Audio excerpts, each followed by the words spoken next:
Sundar Pichai becomes Alphabet CEO as Google co-founders step down. Google co-founders Larry Page and Sergey Brin have announced Google CEO Sundar Pichai is replacing Page as a CEO of parent company Alphabet. Larry Page and Sergey Brin have decided to transition from their roles as CEO and president, respectively, of Alphabet. A press release by Alphabet stated, "Alphabet and Google no longer need two CEOs and a president," it added.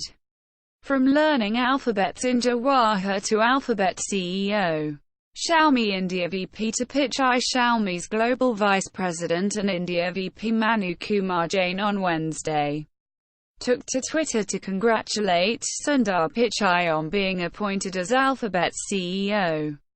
From learning Alphabet's in Jawahar Vidyalaya to leading Alphabet, you are an inspiration to all, tweeted Jain. Notably, Sundar Pichai studied at CBSE-affiliated Jawahar Vidyalaya in Chennai till Class 10. No better person than Pichai to lead Google and Alphabet.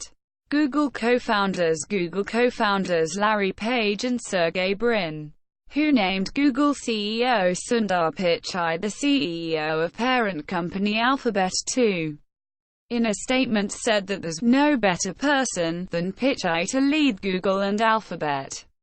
He's worked closely with us for 15 years, they said. There's no one that we've relied on more since Alphabet was founded, they added.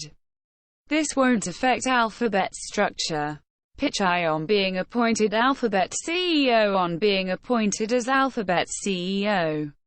Google CEO Sundar Pichai in a letter addressed to employees said, "I want to be clear that this transition won't affect the Alphabet structure or the work we do day to day." He added, "I'll continue to be very focused on Google. At the same time, I am excited about Alphabet," he further said.